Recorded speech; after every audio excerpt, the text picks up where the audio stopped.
let's still stay within the petroleum sector because the Chamber of Petroleum Consumers Ghana, COPEC, is threatening legal action against the National Petroleum Authority, NPA, over introduction of a new levy on LPG.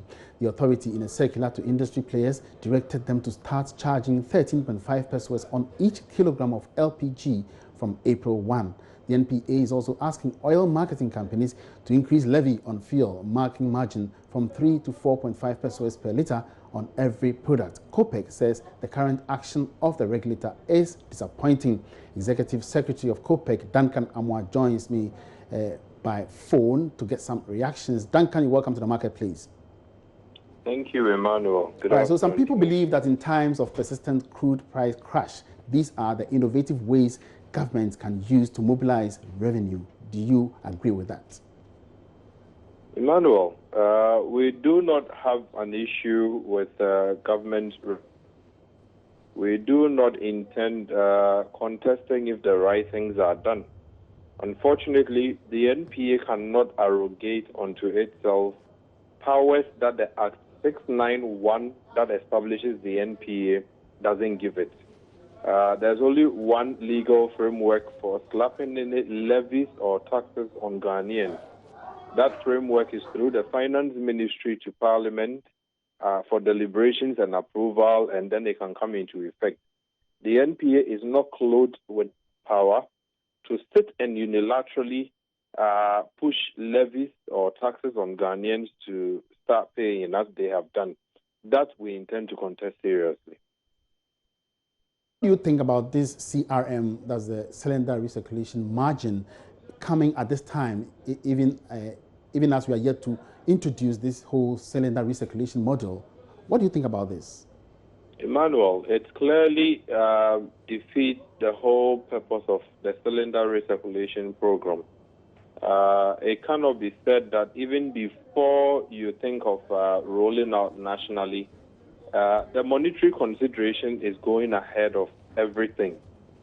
We would have wished to see how the CRM would even work across the country, how many of the bottling plants you've been able to erect, how far you are able to serve Ghanaians before you even talk about some of these issues as money. Unfortunately, it looks as though right from the outset, we are already defeating the whole essence of the cylinder recirculation by putting this money ahead of every other thing.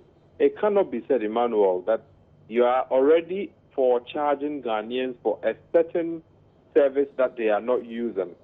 You cannot charge people for a cylinder recovery margin at a time when they are still using their own bottles. No branded bottles are in the system to be given to Emmanuel if he went to the market today to refill his bottle. Yet you are charging them for a certain recovery. What are you taking those monies for, and for what services particularly? Again, but the NPA has, Duncan, the NPA has done some pilots in this regard. Don't you think it's setting down these monies to be able to Emmanuel, operate this pilots freely? are essentially meant for specific duration or specific location.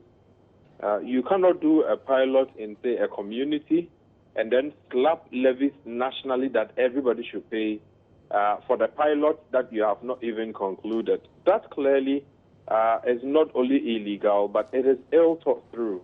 We do think that the NPA would have allowed systems to work, particularly a certain framework that says that if you need to tax or levy every Ghanaian, there's only one way to go about it. That is to go through the Finance Ministry, to go through Parliament for the people's representatives to approve before you can start charging. Unfortunately, none of such has been done, and I will not be surprised that people in Parliament will take this up seriously to start summoning people to come and answer for why they are already charging you and I. The only bit I can also place on record now is that those buying LPG today and those who bought yesterday at these new charges should try and get some receipt, because the monies that the NPA has directed they should be charged are illegal monies, and in due time we would seek to enforce that those monies be refunded to them. Now, finally, before you go, do you think that the revision of this marking margin on fuel is necessarily going to increase fuel prices at the pumps? Clearly, the NPA cannot also be a referee in its own game. The fuel marking margin, the beneficiary institution is the NPA, which supervises the marking. We would even take issue with the whole marking arrangement, considering the fact that initially, before Ghana went into a deregulated program, the argument used to be that the government was subsidizing fuel for all of us. And so those who smuggled to Burkina and to the neighboring countries were clearly shortchanging all of us, for which reason we introduced the marking. Today, as we speak, there's full cost recovery. And so even if people were taking fuel across, it should presuppose that they have paid full taxes or tax compliance on that. And so the marking program itself comes into question as to whether it should be continued. For the MPA, that is a beneficiary institution to superintend over its own increases without recourse to Parliament.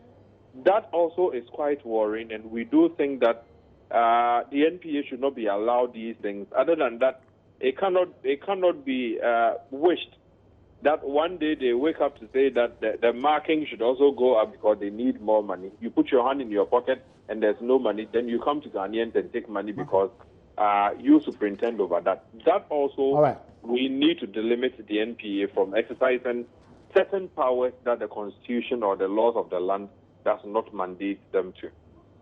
Thank you very much, Duncan Amoah, Executive Secretary of COPEC.